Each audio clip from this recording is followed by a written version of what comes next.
Hi, and welcome to the new normal. I'm your host, Lisa Davis, aka Litecoin Lisa, and today is a Mighty Siren Monday. We are going to be launching our book study soon, or our book club soon, and we want you guys to join us. So we'll be right back right after this with Nana and my daughter Carly.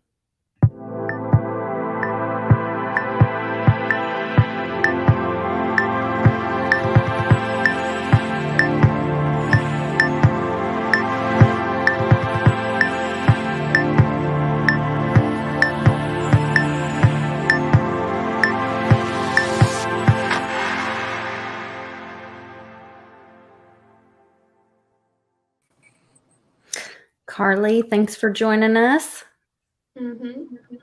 Nana, jumping in here. Good to see you. You look very lovely. Oh dear. Your flowers around you. Yes. Oh my. Um, yeah. Well, it looks a lot sunnier there. I thought it was going to be a bunch of rain. No, it is. I don't know why it looks sunny. It's Oh, rain. got good lighting in your room then, I guess. Oh, maybe so. Crazy. Well, I'm excited about the book club. I did attempt to order the books and the workbook, but I forgot to push purchase. I put them in my cart in Amazon. So, if anybody hasn't ordered their books yet, don't worry, you're not behind. I just got mine ordered. So what I'm ordering is this Boundaries by Cloud and Towson, the updated and expanded edition. When to say yes and how to say no to take control of your life, the paperback edition, and then also there's a workbook that goes with it. So I'm ordering that. You don't need the workbook because I'll be sharing all that information with everybody. I created a Telegram group today, and that is free and open to everyone to have communication. It will be, I'll have mods in there, and I'll ask that you keep it about the subject of having boundaries and that no information in there is to be shared outside. We want that to be a safe place where people can talk, and we can be a community to help support each other through this and have some personal growth. But I wanted to play this really quick just to kind of kick the show off, just give people an idea. They have a quick audio clip, and this is kind of to give you an idea of what our study is going to be about. This kind of gives you an example of a lady who doesn't seem to have much boundaries, but the book, it says, has helped over 4 million people learn when to say yes and know how to say no in order to take control of your lives. Let's see. It says this one is an updated, expanded for the digital age.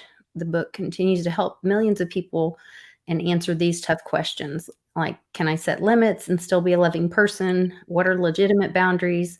How do I effectively manage my digital life so that it doesn't control me?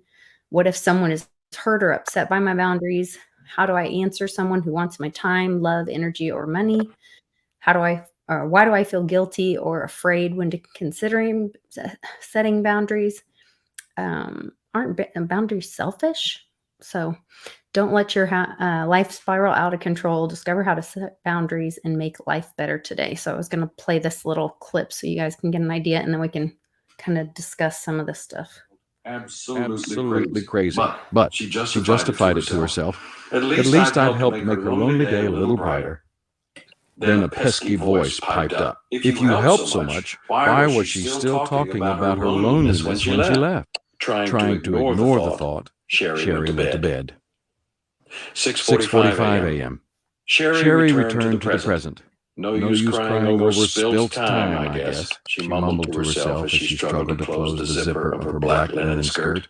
Her favorite suit had become, as many others had, too tight. Middle age spread so soon, she thought. This week, I really have to go on a diet and start exercising. The next hour was, as usual, a disaster.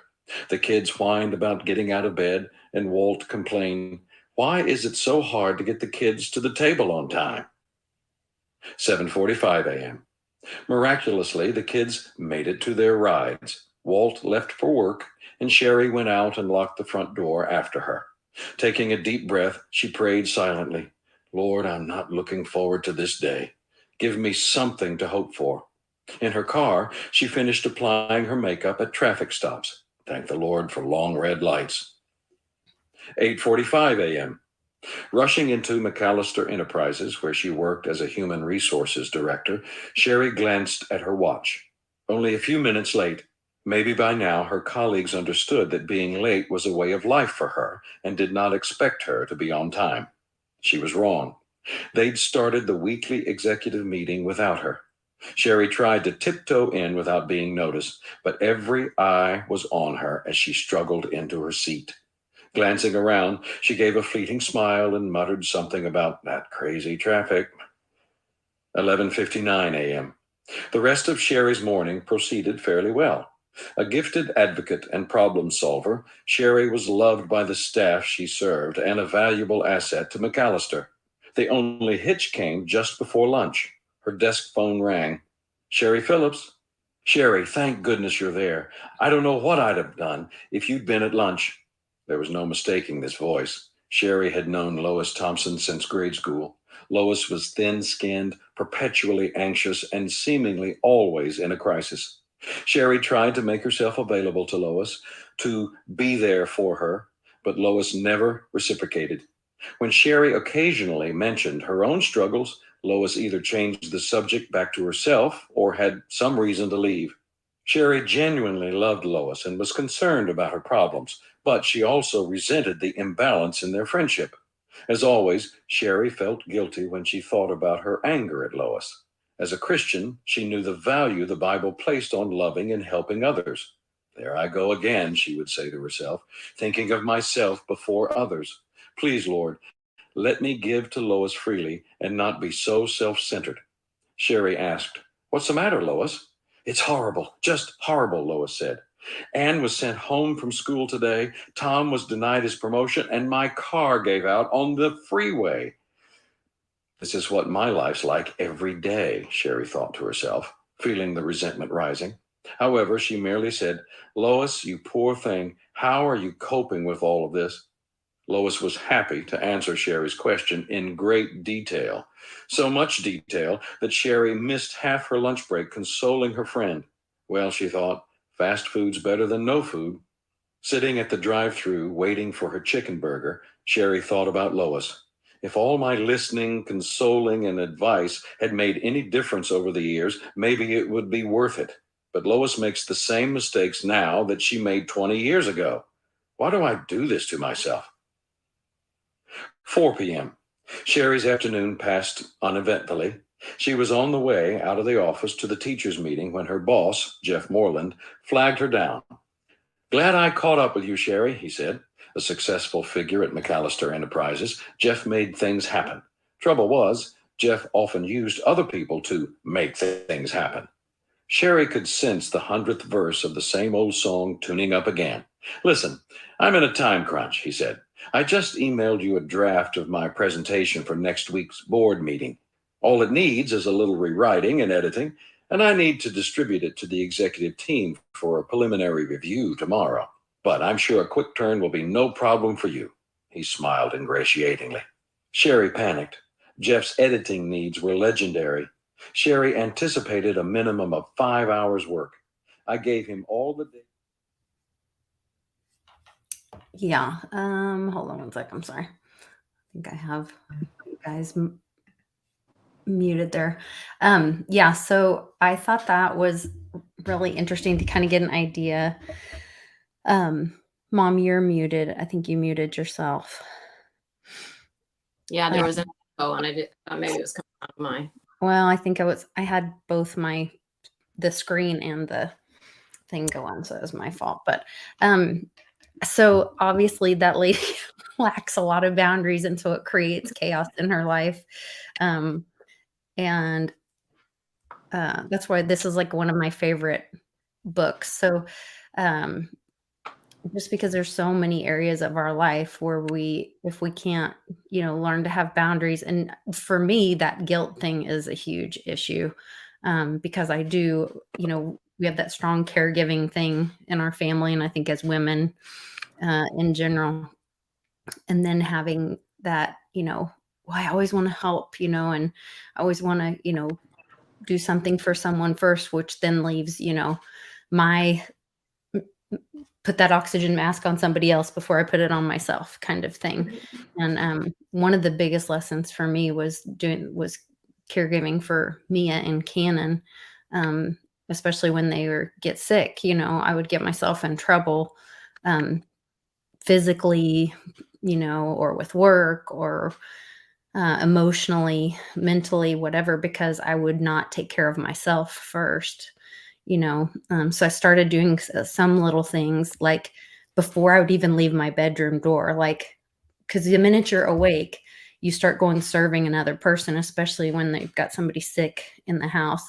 And so before I would even leave my bedroom door, I would like make sure I took care of myself and I took my medication, because otherwise I didn't realize I'd go 3 or 4 days and I'd forgotten my, thyroid medication 3 or 4 days in a row because, well, some crisis happened. Mia had destroyed the kitchen again, or, opened the back door and let a mouse in, or, living with her, you never knew what you were going to wake up to in the morning. But that crisis is still going to be there. I just learned I had to not open that door. That was my boundary, was like, no, you take your medicine,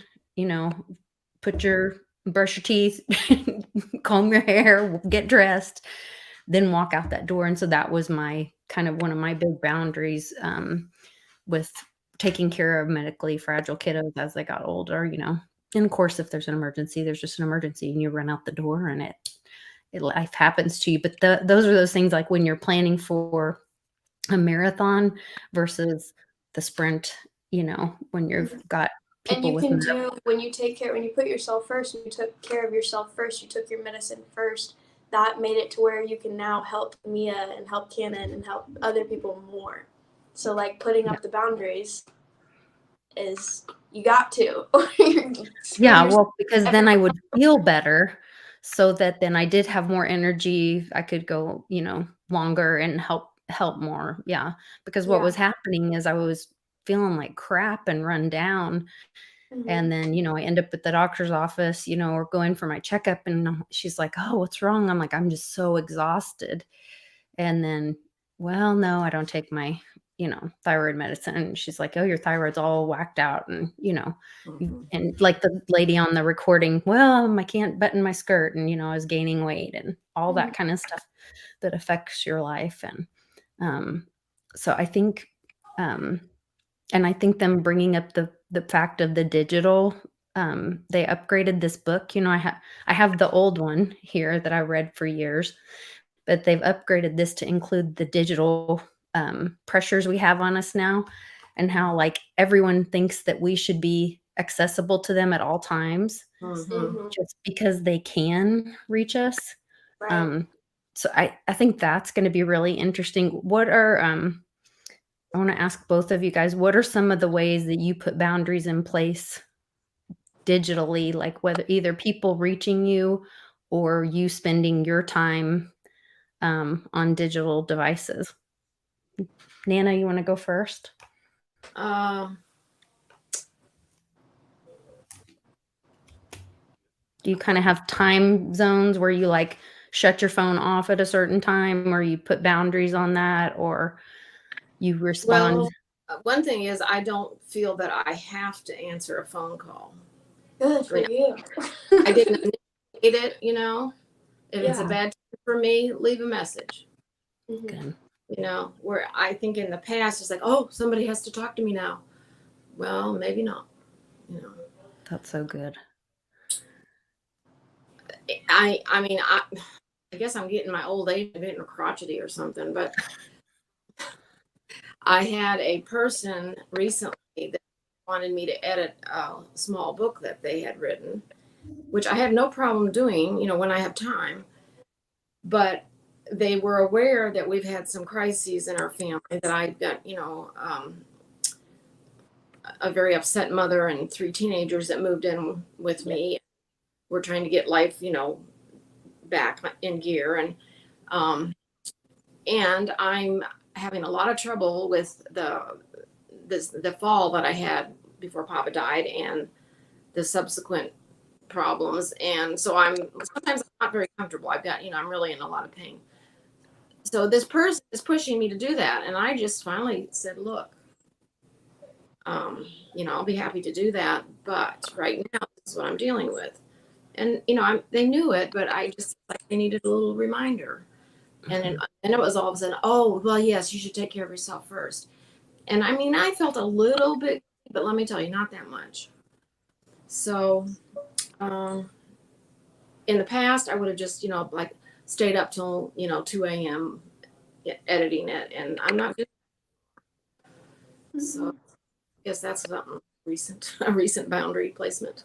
Yeah, no, that's great that you're, standing up for yourself and telling them. And I think sometimes just expressing, being able, we sometimes assume that people know what's going on in our life. That's true. Or that we're in pain or dealing with things in our life, and they just like, oh, well, they're just going to ask because you would say no if you couldn't do it. Right. Or they think that happened 3 months ago, so surely everybody's okay now. Well, no, everybody's not. Right. I don't, but how things process. Yeah, for sure. Definitely. Carly, what do you do to put boundaries in place digitally? Either people contacting you or you spending time so with people digital? Contacting me is a lot like Nana's. Like, I just won't respond. I won't answer them. Okay. Sometimes I take 2 days to respond to them, and I say, sorry, I wasn't feeling good. But then I also feel the need to give an excuse versus, whereas I would love to just say, hi, what can I help you with now? And not give that excuse, but I feel the need to explain myself because I'm making my own self feel bad for not responding to someone's text about what leggings where do you buy your leggings from? Something dumb like that. Yeah. But I think sometimes we're our own worst enemies in that regard, because I had a total lack of boundaries when I was taking care of Papa, and he didn't do it. He was worried about me, considerate, kind. But I'm the one that would get up and rush to his room in the morning, and before I brushed my teeth or washed my face, and then I run downstairs and make him breakfast in my pajamas, and then and all of a sudden it's noon, and I'm feel like death wormed over. And I still haven't taken your medicine. But I did it to myself, So and he's like, oh, well, go do whatever you need to do. But I'm just saying, if you're asking me if I want 5 snacks with 10 different olives, sure. Yeah. And Papa wants that. Yeah. That's funny. What do you do about, Carly, what do you do about, as far as, and Mom too, about devices, or, we have so much video, TV, media wanting our attention. What do you do about putting boundaries on that? My phone goes on Do Not Disturb every single day at 8 p.m. And I wish my husband could do that too. He's getting better. But he's working on his boundaries. We love Matthew. We love Matthew. Yes. He's growing a business. But there's a thing, your phone, which both of you should do it. You can set it turns your phone on Do Not Disturb every single day at a certain time. I think and then it comes back on. I was thinking I've got something like that goes from 10 p.m. till 7 a.m. But maybe that's just don't ring the phone or something. I don't know. But your emergency contacts can still come through, right? Yeah. If someone calls you more than once, if you called me consecutively sorry, that's a hard word, twice in a row, it would ring the second time. Okay. Yeah, because I just get, as a mom, if any of you were trying to call me, that would be but then once again, that's a boundary thing, Yep. The guilt thing too, I think, is a huge issue. Like Carly, you brought up feeling guilty about not responding in 2 days, but then at the same time, it's no, I don't have to be at your beck and call, but not being mad, but also not having to feel I don't want to resent my friend or be angry with my friend, or Mom, like you talking about your friend asking you to, edit that book. And it's not that you don't want to do it or you wouldn't do it. You just need to be able to not feel guilty about it and just be able to do it on your time. And I think that's the thing that I love the most about learning about having healthy boundaries is that you can get rid of the guilt and the resentment and the anger. It's like, no, these are my boundaries, and I'm not mad at you. And this is where my help is in here. And this is what I'm willing to do. And I still, if you don't choose to be inside of that, that's okay. I still love you and care for you and all that. But my help is in here, and it's been really like the only thing to help me get through parenting. I think has been the hardest part, using boundaries with parenting, because you love your children and you want to do everything for them, but sometimes they make different choices. Right. So I know, Carly, you're not a mom yet, but it's gonna be hard coming for you. Just by hearing like conversations and like, I mean, we talk very openly with each other too, and it's like it already seems hard. Like you're like, remember that one lady came over and she was like, oh yeah, what trauma are they gonna get from this? Because like she fell, or I don't even know what it was, but she was like, oh yeah, yes. the kid's gonna, like it's evident, like it's gonna happen. Yeah, you make jokes that oh, my kid's gonna need therapy from what I screwed him up, Yeah, it's always the mother's fault, And no one's perfect. Like, yeah, expect it, and let's talk openly about it. It's so much better. It's like we make a big effort to not make the mistakes our parents did, and we make a whole new set of them. Right. And then kids are going to say, "I'll never do that," and they'll make a whole new set. I mean, it's just you're still babies when you're raising babies, so. Yeah. That's what I had a friend tell me. We were talking about like generational curses and how, we always try to do better, and not that our parents were like wrong or bad, but you want to learn, but but it's not that you're ever going to like have it figured out because you learn by parenting. Like I think about how much I learned from parenting. I mean, I remember when I don't know if it was when I got pregnant with Zach or after I first had him, but I remember calling Mom and just bawling my eyes out. And I was like, I didn't know you love me this much. Like, I just didn't know, Yeah, a lot of things you don't know till after the fact. Yeah. And you are going to make mistakes, and it's inherent in the journey. Yeah. Because you don't know any better at the time. You're doing the best you can, Mm-hmm. So I think if we all looked at each other like that with, what did I see? I don't know if Carly I feel like I was with you at one of the gyms, and it was like something about intending or something about assume that other people have good intentions or something like that. I don't know if it was at Outsiders.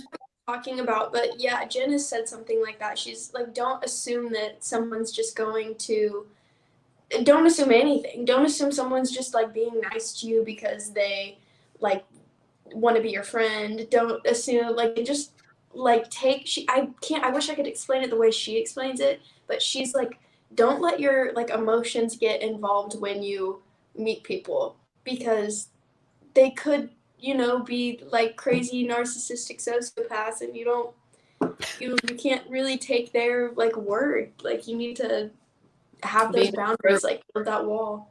Yeah, like be an observer and just don't make any judgment on it. Just observe. Yeah. Mm-hmm. Yeah. I'm really bad at that, especially like with women. I like guys, I put up my walls. I'm like, don't talk to me. I really don't want to be your friend anyways. But women, like, I'll go out of my way to go make a new friend and go make sure they're having a good day or tell them I like their outfit. And then I get to become friends with these people, and then they show me their true colors, and I'm like, uh-oh. And now I'm stuck. Like, but that's where you're not. So I used to have a lot of anxiety about not wanting, because I've had people like socially climb on me where they would become my friend only to step on my back to use me to get to somebody else or be near someone else. And then I felt responsible for that person's behavior when they screw that other person over that they stepped on me to get to. And so when Ben helped me understand like freedom and how everybody is really responsible for themselves. And that's where part of Mighty Siren, like the taking personal responsibility for yourself. And that's where I think this boundaries study is going to be so powerful in part of that, because teaching people, like, I mean, yes, you always want to look out for your friends, but you also want to teach your friends to look out, or encourage your friends to look out for themselves, and never just take my word for it because I said, to trust this person or that person. I mean, one of my friends that I trust the most introduced me to somebody that screwed us over. And then I introduced them to mom who they screwed over, Wow. and that was never my intention or my friend's intention, but none of us knew that these people were so evil, Yeah. and so that's where we each have to take personal responsibility for every decision that we make. And at the same time, I don't know, I just always had a lot of anxiety about that because I felt so bad, but because I wanted to like love on everybody and I wanted to have all this, okay, anything I have Yeah. is yours. Well, then when it hurts somebody, you feel it's great when it helps somebody, but when it hurts somebody, man, it stings. Yeah. So it's one of those things like we're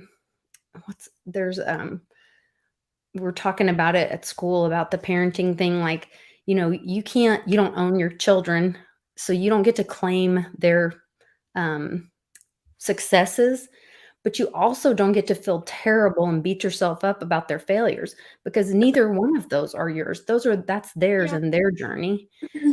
Just like whether that's a friend or someone else, like if we're all really take personal responsibility, then we all get to, glorify or honor, or, have these successes and failures on our own personal decisions. And that's where, when we have boundaries, we can make those decisions and protect ourselves a little bit better. Definitely. But it's tough. Yes, it is. I'm excited to read this book because I already read it, and I still think that I could use a redo or whatever. Well, I used to read it once a year. Like when I was single, seriously, like I read it and then me and my girlfriends read it together again. And then I think I read it a third year. I mean, I read it several times. Yeah. Just you get because it something was different out of really, yeah. There are certain if you read them like maybe years apart, the living that you've done in that interim will allow you to see or hear a whole new narrative. Yeah.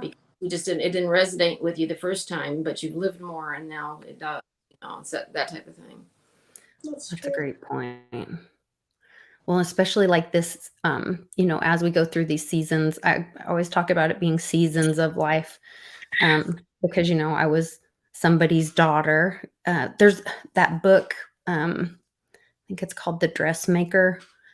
In it, it has like this amazing quote. I'm gonna cut it out of that movie one day or record it. And it's the mom is talking to her daughter when her daughter, I think the daughter's getting married or something significant's happening. I don't know. And the mother's talking to the daughter, and the mom's a little mentally ill or something. I don't know, but she has like this moment of clarity, and she's like, tells the daughter, like, don't just look at me as your mother. She's like, the woman you see as your mother was a girl before, or was a young lady before, or a woman before. Before I was your mother, I was a woman. And before that, I was a little girl. And kind of like that, kind of see me as a person, not just your mother thing. And I think about that in these seasons of life, and how, like you're saying, Mom, like if you read a book, especially something like this, where you're really like learning something and learning about yourself, really, you're learning and changing so much through those different seasons of your life. Like when I was a little girl, I knew when I was going through counseling after the divorce, I was really embarrassed of being in that situation, because you tell people like I'm in an abusive, controlling situation. They're like, you're smarter than that. Like, Yeah. why didn't you leave, you know? And I'm like, Mhm. so it's kind of embarrassing. And I was with my counselor and he's like, got real quiet and he's like, so when did you learn how to tie your shoes? I was like, I don't know. I think I was in kindergarten, like 4 or 5, something. He's like, really? How embarrassing. Mm, And I was like, what? I was 4 or 5 years old. Like, that's when most kids tie their shoes. He's like, yeah, but I mean, you know how to tie your shoes now. Like, why didn't you know then? I was like, yeah. because I was only 4 or 5. He goes, exactly. So you can't be embarrassed of being in a situation then that That you didn't learn about or you weren't aware of. You know, I was like a frog in a pot of 20 years. It's not like it was started out like that or I was that same person, you know. I got married when I was 23 years old and then our life changed till I was 43 or 44 when we got divorced, you know. A lot of Mhm. things changed in that time. And so that's where he was saying like there's no reason to be embarrassed. Now you know different. Now your eyes have been opened. You have been given more information. Now you know differently, you know. Mhm. Mhm. And so I just think about those seasons that we go through and how things look different when you are learning more about yourself um and I wouldn't even say progressing because I don't know that it's a one-way street, you know. I think we're growing, Mhm. but I don't know that we're like progressing one way. So, um, but I definitely think if we can like share some of our stories and not just share our stories, but listen and be a support to people. Mom, you brought up a great point about the Telegram group, um, Mhm. being able to be there for people and what a support that might be. And then once a month, we're going to do a live Zoom call through Patreon. And that's it's not my normal Patreon group. You'll go to Patreon and it'll say Mighty Siren Patreon book Book club. club or Zoom call, Mighty Siren Boom. And it's got a picture of me, Mom, and Carly on it. And if you want to be a part of that, it's a once a month thing on Saturday, the second Saturday of every month at 10 a.m. Central, 11 Eastern. And Mom, you were talking about how that might be really therapeutic for people, especially in these times, to be able to Right. participate in a small group. Right. Telegram, is more public, and that's fine. You make public comments, share and whatever. But I think in the smaller context of Zoom call, it would tend to create a smaller community where someone that maybe is struggling with a personal situation and needs help, placing boundaries, would they be willing to share that where they wouldn't on a public platform? And then certainly we're just women helping women, and men can join too. I mean, there are cases where it's not always, I mean, we classically think about women being the one that's abused in a marriage, but there there are situations that exist where it's a man who's being abused and he's clueless about how to stop it or short of leaving. And I think it's just would be a safe place for people to possibly share with each other, get some help, maybe say, hey, like, hey, I was in that exact same situation. Here's what I learned. I mean, it could be very therapeutic, I think. Yeah. And whether it's, in a situation, it doesn't even have to be in a marriage situation. It could be, with friends or with, a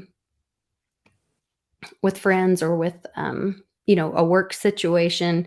If you're struggling with boundaries in your life, I mean, they even mentioned struggling with yourself, having boundaries with yourself, with your weight, on that one example. So they kind of gave several different examples of work, family, the marriage, the weight, all kinds of things, friendships. I know I had an unhealthy friendship uh, one time that I had to put some boundaries in place, and she just really wanted me to feel bad. It made her to feel good to make me feel bad about myself. And That is a little trying for it sure. was really weird. Yeah, it was very unhealthy. But it was kind of that same time frame where I really didn't. I think I did a lot of it stemmed from I didn't value myself, and when you're getting beat up by all sides of the Well, and I club. think that message, I don't think it's so true still anymore, but through my generation and yours, it was that message for girls to always be nice, you know. So sometimes you just look like end up taking, somebody's abuse because you're not going to dish it back. You're going to be nice, So Yeah, be polite. be polite. Yeah. Like for instance, don't call out this gal that enjoying making you feel bad, But sometimes that's being nice is not being. Yeah, when you're the one taking it all the time, it definitely is not good for you. And then you end up taking it out on somebody else because you're not feeling good or you're not 100%. You don't have that to give to the people that are kind and good in your life. That classic kick the dog syndrome, except of course I wouldn't kick the dog. I'd probably kick the person. But yeah. Yeah. We got dog lovers in our life. That's right. So Carly's got a fluffy something in her lap there. Oh, that's baby Tilly. Yes. Cute. That's the new grand puppy. She's so sweet. I got to baby grand dog sit this weekend for a little while. Now I'm like looking at dogs online. And Charlie's like, well, maybe we should think about it. I don't know. Yeah, just one. When mama makes a decision, there's no thinking. I know. Loud. Thankfully, I've been really busy, so I haven't had time to look very much. And I'm so paranoid about websites. And you gotta do research.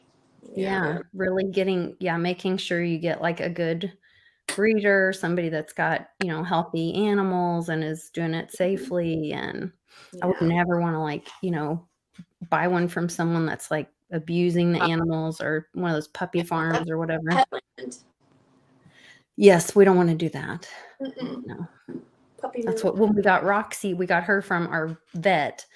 And he had he had 3 little puppies there because it was one of the people that went to the vet, their couple of dogs that's their vet had puppies. And so it wasn't like a big puppy mill thing. Or, if you can find somebody that don't have a male female pair that they're just going to have 1 or 2 litters, they're not really breeding. They know they have good genetics and they want to share them, but hard to find sometimes. Carly, everybody wants you to show the puppy if you can hold her up. They just cut her hair all off. Look at that face. Yeah, she used to be fluffy. Oh, she's looking pretty fluffy though. She's growing. She's so cute. Oh, she's pretty cute. Yeah. And Carly gets her to do tricks and stuff already. She's very obedient. And she uses the doggy door and awesome. Mm-hmm. Wow. She's a good little baby dog. Mm-hmm. She's very sweet. So, well, I really appreciate you guys joining me. So I've got, if you guys go to the link in the description of this video, it's got a link for my Patreon. And on that, if you go to the one that says Mighty Sirens Zoom call, then that has a link for the free Telegram in the description. So if you're wanting to join the free description or the free Telegram, you can find the Telegram group that way. And we're going to be starting, we'll have our first Zoom call on September 10th, which is the first or second Saturday in September. So that's when we'll be starting. That gives everybody plenty of time to order your book. Or Carly, you had said there's audio versions available. I know there was anywhere, any platform. Pretty much anywhere. Okay. So whatever your choice of audio device, if you're an audio listener and want to follow along with us, you can do it that way. You can buy a book. You can just join the Telegram group for free, not buy a book and join us anyway. we just want to have that discussion. I want to help people. This is a book that's made a huge difference in my life and helped me. And I've been able to help. Yes, I have been able to help other people with it. My husband will tell you a million times over, like when we got married, I was terrified because of many things, but we we have 7 children together, and his oldest daughter was on his bank accounts, and I was like, "Oh no, mm-mm. No, no, no, no." And I thought, man, she's gonna hate my guts. Like, this is gonna be awful. And I was like, you need to call her. And we're gonna go down to the bank, and she's gonna have to. We get off her account, she gets off our account, whatever. Like, this is no more. Daddy's not bailing you out when you overdrawn or whatever. And after that, we set up, if you were to get in trouble or need a loan, great. We can give you a loan. And then as soon as you pay that off, if you get in trouble again, we'd be happy to help you out again. But if we give you a loan and you never pay us back, we can never give you another loan again. Right. Like, we just tried to have some really hard, fast boundaries like that. And instead, she totally embraced it. She loves it. It makes him not angry with her because now it's none of his business if she overdraws her account, which she doesn't. She's very responsible. It made her be more accountable and have responsibility for her own stuff. And she said, she goes, I'm not worried like, oh God, Dad's looking at my account, or, going to be mad at me because I overdrew my account by $5 or whatever. So it let them have healthy boundaries that were appropriate.